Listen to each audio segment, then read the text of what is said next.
থাকবে। এবার আমি সেটা লিখছি। জমি পৈতৃক হিসেবে আছে বা পারচেজ হিসেবে আছে, জমির কাগজ যখন আমার নামে তখন জমিটার টাইটেল আমার ফেভারে। বুঝে গেল? আর একটা হচ্ছে ফিজিক্যাল পজিশন, এটা হচ্ছে জমির দখল, অর্থাৎ পেনটা আমার হাতে আছে। পর্চায় অনেকগুলো জিনিস দেখা যায়, পর্চা কে পড়তে জানে? কে পড়তে জানে? তুমি পড়তে জানো? মেন এই ডিটেলস সম্পর্কে বলে দিই। দুটো জিনিস মাথায় রাখবে। একটা হচ্ছে, এবার একটা ক্রুশিয়াল জিনিস হয়ে যায়, এখন বর্তমানে না ম্যাপ আছে, ম্যাপ। এই ম্যাপ, মোজা ম্যাপের কথা বলছি, এটা সিএস এর সময়তেও ছিল, আরএস এর সময়তেও আছে, এলআরও আছে। এলআর ম্যাপে এখন অনেক গন্ডগোল দেখা যায়, সেই জন্য এখনো পর্যন্ত আইনিভাবে আরএস ম্যাপটাই সব থেকে বেশি প্রাধান্য পায়।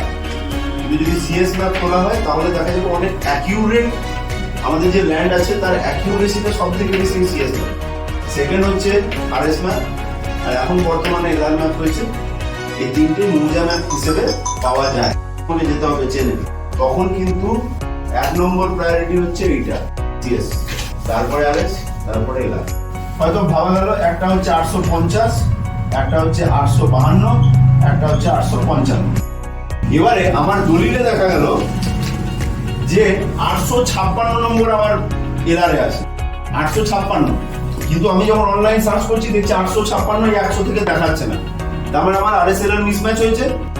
কিন্তু দলিলে লেখা আছে যে 100 number RS, RS plot number 100, LR plot number 856।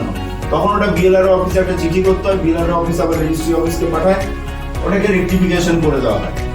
এবং এই 100 নম্বর আরএসে 856 নম্বর এলআরও থাকে। এই রেকটিফিকেশন ছাড়া কিন্তু ওই রেজিস্ট্রিটা রেজিস্টার করবে না।